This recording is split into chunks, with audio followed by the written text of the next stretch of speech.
Here's how to make a girl regret ever breaking up with you.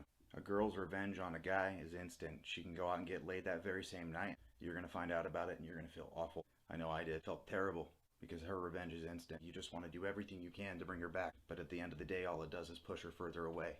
So what do you do instead? You forget about it. Forget about her. You forget about the life that you had. You focus on the life that you want. The best possible life. Make her regret ever leaving you in the first place. You're gonna go to the gym, you're gonna eat healthier, hang around better friends, you're gonna make more money, you're gonna have a better mindset. And then at the end of the day, you've built this incredible life, you're gonna get that magic message. She's gonna reach out. And guess what? You know you did it right if you don't care. You're a better man now, and you moved on to bigger and better things.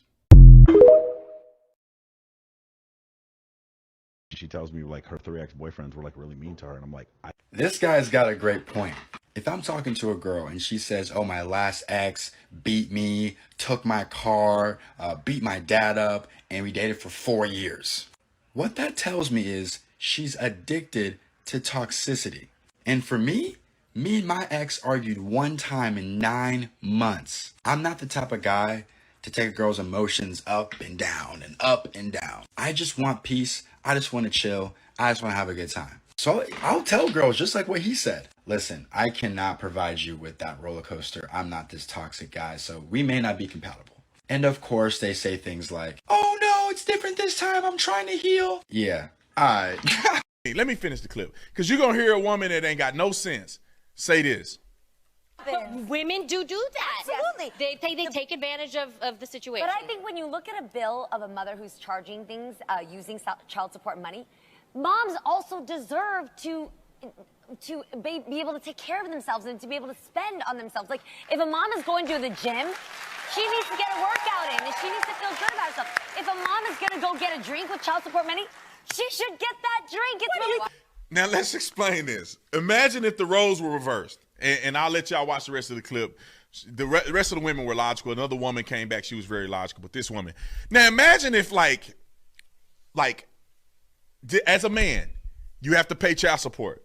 Now, just imagine if I said, well, I had to dip into that child support to get my hair cut because I need to be taken care of too. So the money that was going to my son, I actually took a little bit for me because I needed to buy some shoes.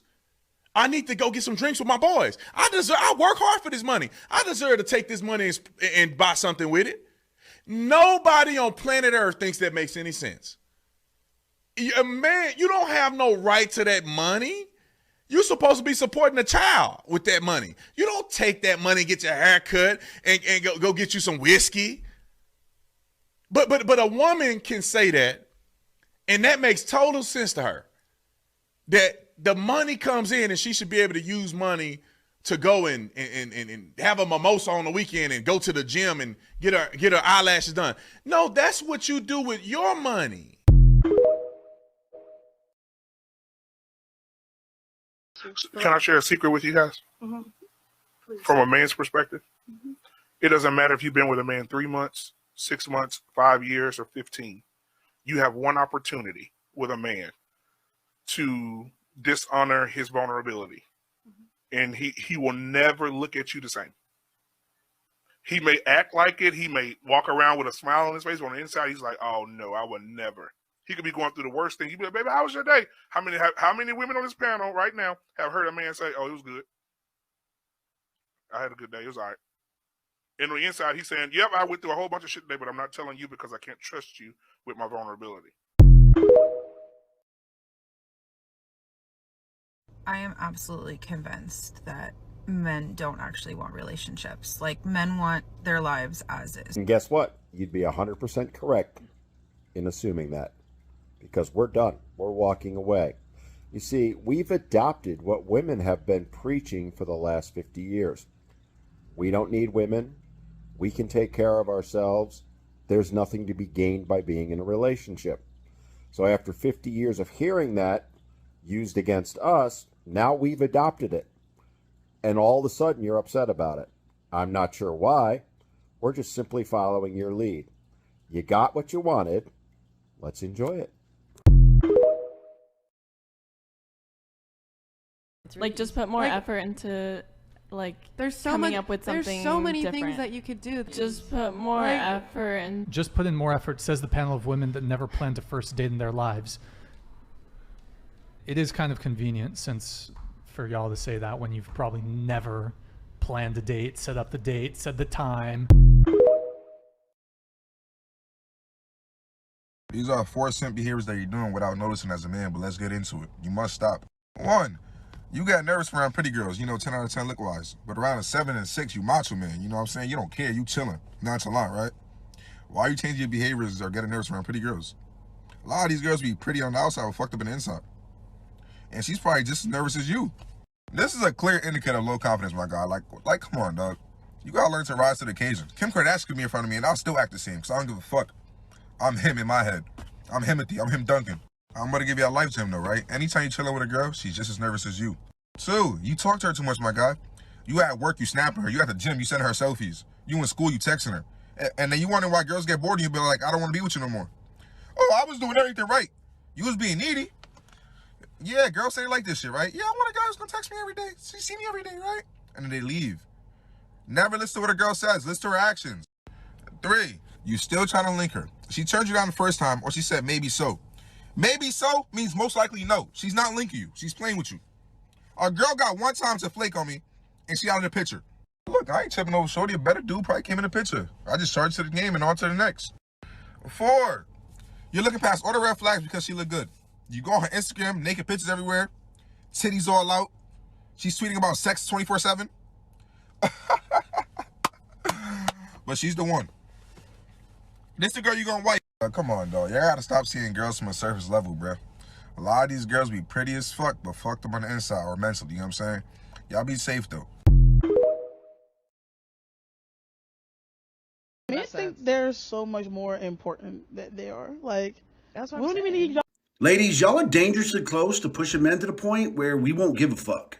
And no, I'm not talking about us not giving a fuck about chivalry or women or any of that shit. I'm talking about pushing us to the point where we don't give a fuck about anything. We don't give a fuck about society. Like, y'all women need to understand something. Everything you have in this world, every coffee shop you get your caffeine fix, every Target you do your shopping at, every place you get your hair and nails done, being able to drink clean water, being able to have a house that doesn't fall in on you, like everything you enjoy about modern society was built and is maintained by men. Men who gave a shit about society. And because y'all won't stop talking about how fucking useless we are getting dangerously close to the point where we're not gonna give a fuck about any of that. And you'll see how fucking useful we are when all that shit falls apart.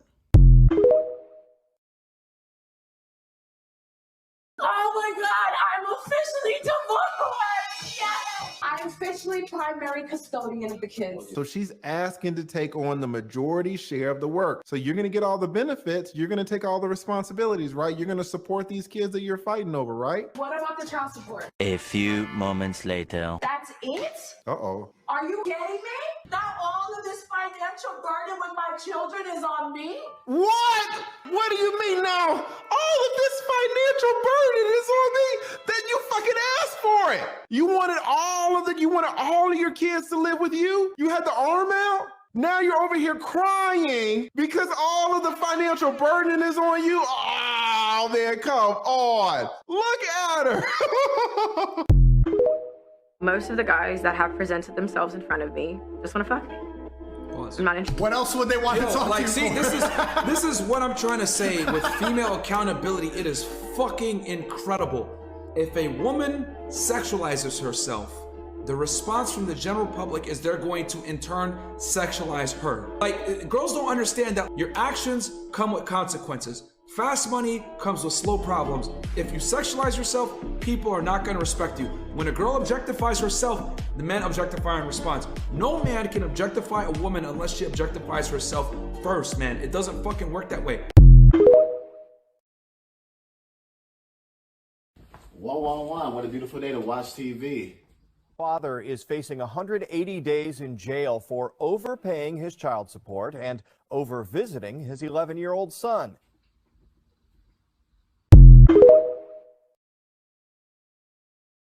I don't want a daughter, but I don't want a son because they're the problem. You really gotta love when people expose themselves without actually knowing that they're exposing themselves.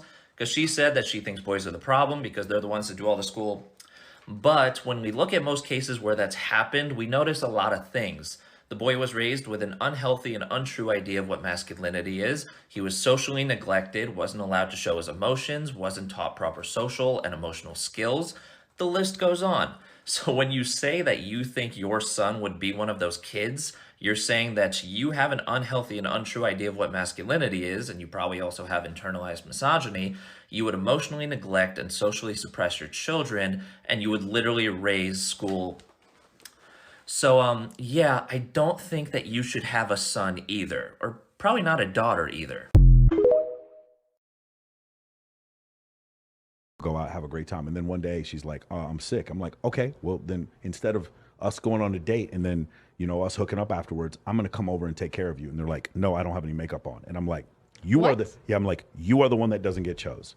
Like, and in my mind, I'm just thinking, you can't provide this, like, hey, can we just sit in my apartment while I work on my editing this podcast, and you sit with your head in my lap, and you can edit photos or do whatever you need to do, and we can just be quiet together. No, I can't do that. I have to do this. I have to go to this party. What? And I'm like, you cannot provide me peace, so we can date, but you're never, ladies, listen to me.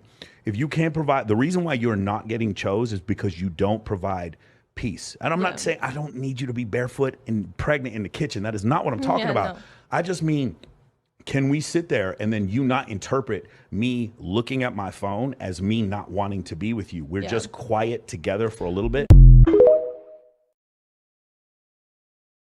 You are a man and you can't pay all the bills. I do not want you to join any mass. You can take care of a woman with $40,000 a year. Like food, water, and shelter, that's all you need to play each other's parts and love each other. But love isn't anywhere in the equation of you or any of them women in your comments. Like being with a man doesn't equal a luxurious lifestyle or being able to waste his money on whatever you want. Most men that have had women throughout history haven't been rich. It's just that rich men have more women. And now they're choosing to work and then marginalize the man because they can make money too. And that's because they only view men as financial compensations. Not as spiritual leaders, not as the head of the household, just money. And you're contributing to that problem. A lot of them think a man is supposed to be their woman or servant and just be an emotional support to them all the time, when that's not his job as a provider and force of stability and source of knowledge.